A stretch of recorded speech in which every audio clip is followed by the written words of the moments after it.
नीचे चास्तंगते भौमे लग्नादष्ट व्यय स्थिते पाप दृष्टि युते चापी धनहा निर्भविष्यति। तो मित्रों, महर्षि पाराशर बृहद पाराशर होरा शास्त्रम के 58वें अध्याय के 57वें श्लोक में कहते हैं कि यदि आपकी जन्म कुंडली के अनुसार आपके ऊपर शनि की महादशा में मंगल की अंतरदशा चल रही हो और ऐसा मंगल आपकी जन्म कुंडली में नीच का हो, अस्त हो गया हो या 8वें भाव में पाप ग्रहों की दृष्टि से युक्त होकर के बैठा हुआ हो, तो निश्चित रूप से आपके लिए धन हानि का योग लेकर के आता है। 58वें श्लोक में कहते हैं कि चौरादि व्रण शस्त्रादि ग्रंथि रोगादि पीड़नम भ्रातृपित्रादि पीड़ा च दायाद जन विग्रह। तो मित्रों, महर्षि पाराशर 58वें श्लोक में कहते हैं कि चोरों का भय, रोगों का भय, शस्त्र का भय एवं ग्रंथि रोगादि पीड़नम। ग्रंथि रोग का मतलब होता है गांठ बन जाना या कोई ट्यूमर हो जाना शरीर के अंदर। ऐसी बीमारियों का भी भय आपको सदैव बना रहता है। और इसके वजह से भ्रातृ पित्रादि पीड़ा च,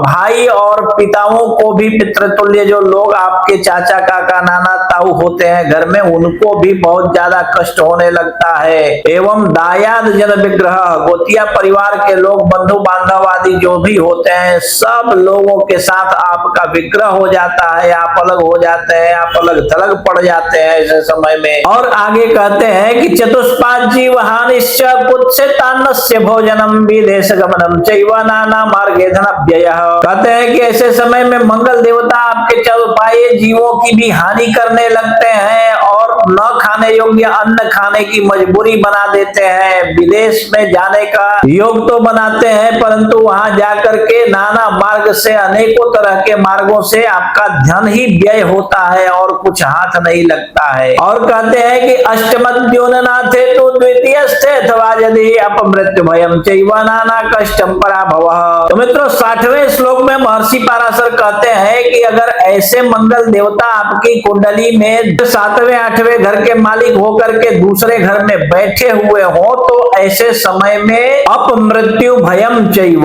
है ना, अकाल मृत्यु करवा देते हैं। और नाना कष्टम पराभवः, पराभव का सामना करना पड़ता है तथा अनेकों प्रकार के कष्ट झेलने पड़ते हैं। ऐसे समय में मंगल देवता आपको दिला देते हैं। ठीक है। तो 61वें श्लोक में कहते हैं कि तददोष परिहारार्थम शांति होमम चकारयेत वृषदानम प्रकुर्वीत सर्वारिष्ट निवारणम। तददोष परिहारार्थम शांति होमम चकारयेत वृषदानम प्रकुर्वीत सर्वारिष्ट निवारणम। तो मित्रों, ऐसे कष्ट देने वाले यदि मंगल देवता आपकी कुंडली में हो और इतना ज्यादा कष्ट आपको प्राप्त हो रहा हो, अनेकों तरह के घाव हो जाए, अनेकों तरह की पीड़ा, आपको सर्प का भय होने लगे, चोर का भय होने लगे, शस्त्र आदि का भय भी होने लगे, शरीर के अंदर आपको गांठ होने लगे और चौपाए पशुओं का भी नाश होने लगे, ट्यूमर आदि बनने लगे, अनेक कष्ट अगर आपको मिलने लगे,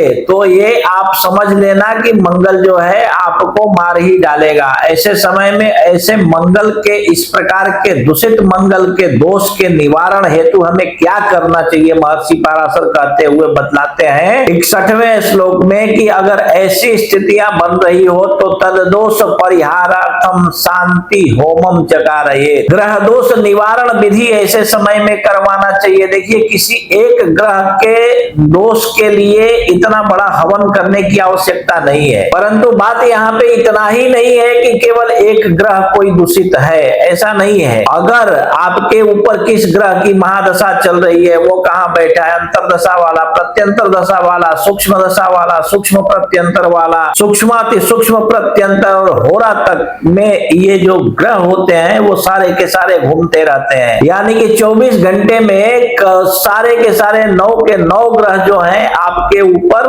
1-2 बार घूम जाते हैं। तो आपको ये निर्णय आप कैसे करेंगे कि कौन सा ग्रह दूषित है? तो ऐसे समय में आपको विधि पूर्वक सभी ग्रहों का परसेंटेज निकाल करके और ग्रह दोष निवारण विधि करवाना चाहिए। कौन सा ग्रह कितना परसेंट आपके लिए शुभ है अथवा कितना परसेंट अशुभ है। ठीक है। और कहते हैं कि ऐसे समय में यदि मंगल ही आपके लिए ज्यादा अशुभकारी हो, बाकी सारा आप देख चुके हैं, सारे के सारे ग्रह आपके अच्छे हैं और मंगल ही केवल खराब है, तो मंगल के लिए वृषभ दानम प्रकुर्वीत सर्व अरिष्ट निवारणम।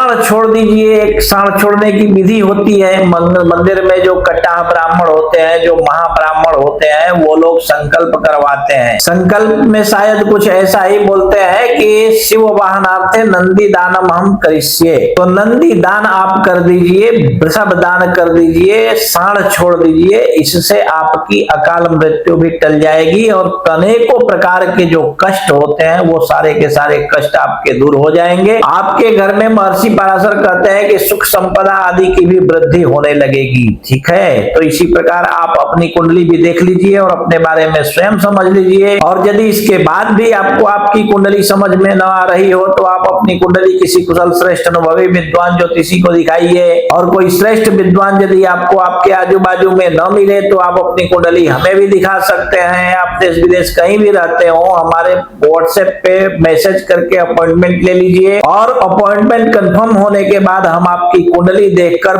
फोन पर ही एक एक बात विस्तार पूर्वक समझाकर बतला देंगे। ठीक है।